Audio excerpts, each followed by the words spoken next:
You'll never get rich until you understand this law. All wealth is first spiritual. Until that truth takes root in your soul, you will labor in vain, chase shadows, and wonder why the harvest does not come. The world teaches effort, grind, and competition, but the laws of spirit teach something higher. Riches are not earned. They are revealed. That which is yours by divine right is already prepared in the invisible. The supply is not out there. It is here, waiting to be spoken, believed, and received. There is an invisible realm more real than the visible, and it is from this storehouse that all good proceeds. Until the mind is trained to see beyond appearances, it will remain enslaved to them. To the natural eye, you may appear broke, blocked, or behind. But if you could behold with the eye of spirit, you would see fields white with harvest, doors already open, and gold beneath your very feet. The rich man is not rich because he has. He is rich because he knows. And what he knows is this: God is his source. Not a job, not a client, not a product, but the infinite intelligence that governs the stars and counts the hairs on his head. The one who is conscious of God as supply cannot lack, for they have aligned with the source of all substance. Money, clients, contracts, ideas, they are forms, channels, expressions, but they are not the source. When the form dries up, the untrained mind panics, but the spiritually awake say, "Thank you, God. The source is opening a new channel." You must learn to look beyond form, to think from spirit, and to walk by faith and not by sight. The one who depends on the outer will always be limited by the outer.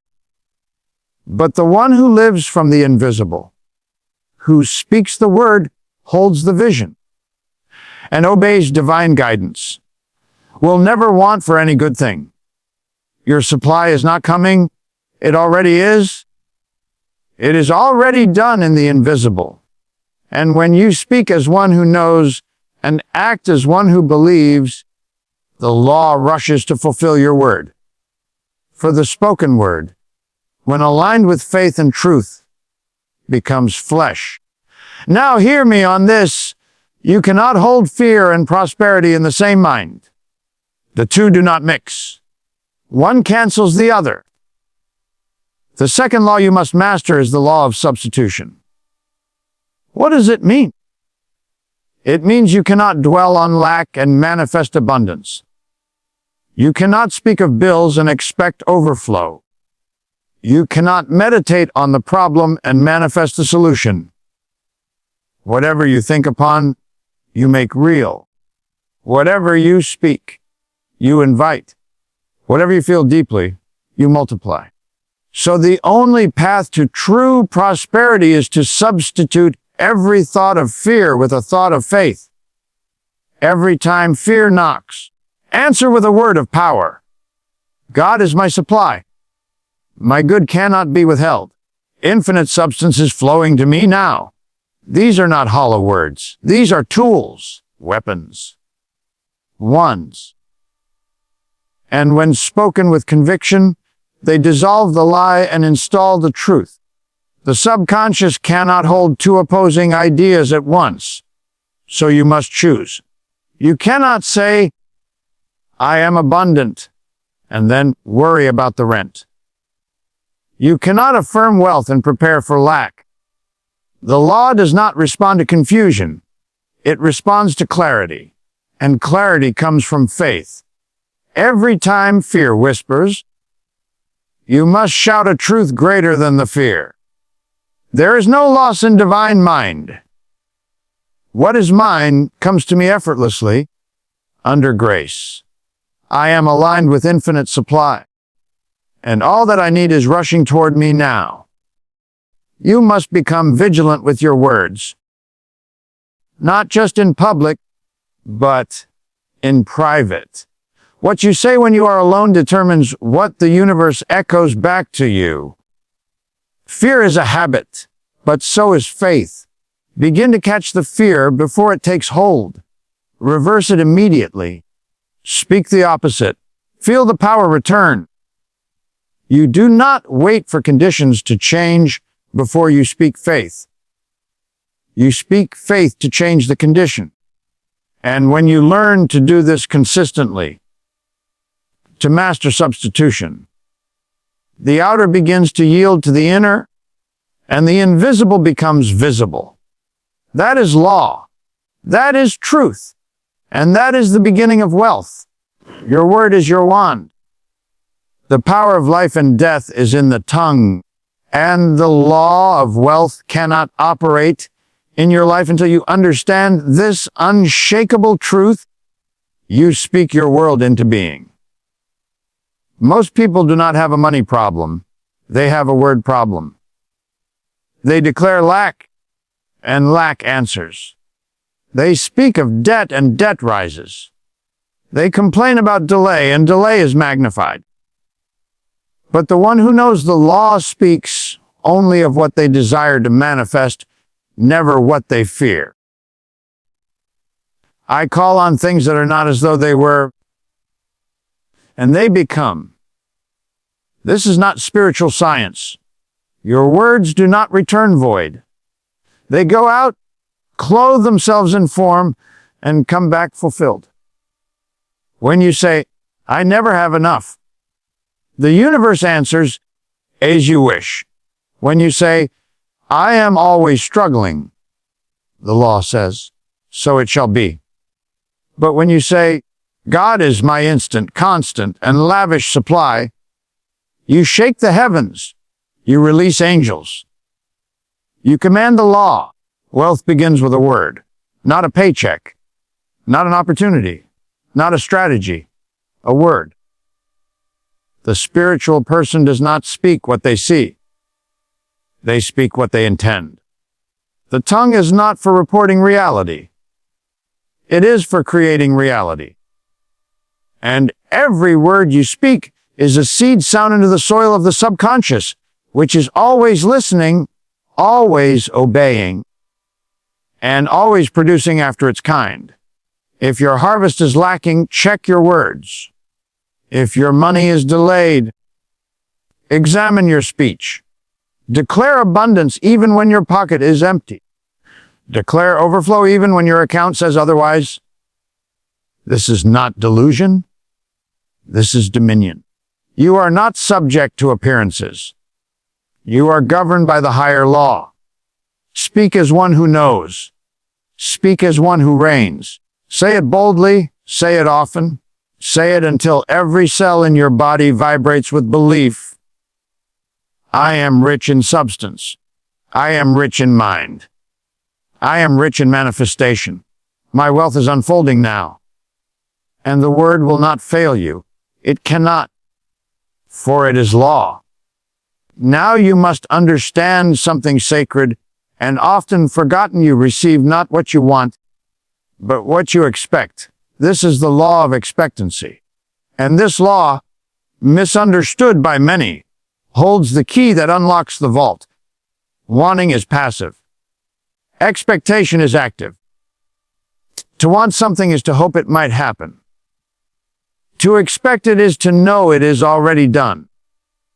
The law does not respond to desperation. It does not move for pleading. It is not stirred by longing. But it is instantly activated by faith-filled expectation. What you expect deeply and consistently, you draw to you like iron to a magnet. The one who expects delay will meet delay. The one who expects failure will surely attract it. But the one who expects divine surprises, favor, and financial breakthroughs will see those very things appear in their path because they have aligned with the vibration of fulfillment. Expectancy is not wishful thinking. It is spiritual certainty. The kind that says, I don't know how, and I don't need to know. But I do know this, it is already on its way. When you hold that consciousness of unwavering divine expectation, the law begins to rearrange the circumstances of your life to match your inner knowing. Doors swing open. Emails arrive. Calls come through. Checks find you. Not because you pushed, but because you expected. And God never disappoints a faithful soul. This is why you must treat your thoughts as sacred and your mood as prophetic. You are either expecting the best or expecting the worst. And the law will deliver whichever one you order. So order wisely. Expect lavish gifts. Expect divine appointments. Expect back pay, overflow, and multiplied returns. Wake up each morning and say, something good is on its way to me now. Walk through the day as if the miracle has already landed. That is faith in action. That is power. And that is how the rich, in spirit and form, think, speak, and live. Let us speak now of a law that many resist, and because they resist it, they suffer lack, the law of giving and receiving. You cannot receive what you are unwilling to give. You cannot call forth abundance with a closed hand. All of life is circulation. The tide goes out, the tide comes in. You breathe out, you breathe in. If you try to only take without giving, you dam the flow. If you try to give without ever opening to receive, you become a dry well. The law is perfect. It does not reward stinginess, nor does it favor forced charity. It responds to giving that is done in faith, under divine guidance, and with a consciousness of abundance. When you give, you must release the seed in full faith that it will return multiplied. Not because of human logic, but because it is law.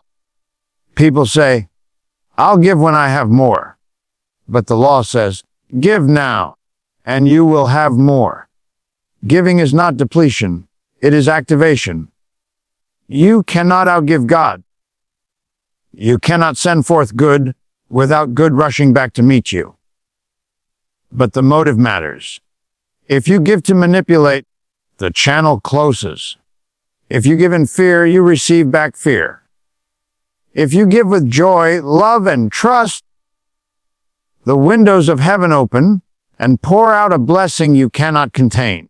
You are not giving to people. You are giving through people, but unto God. The client, the charity, the friend, they are only vessels.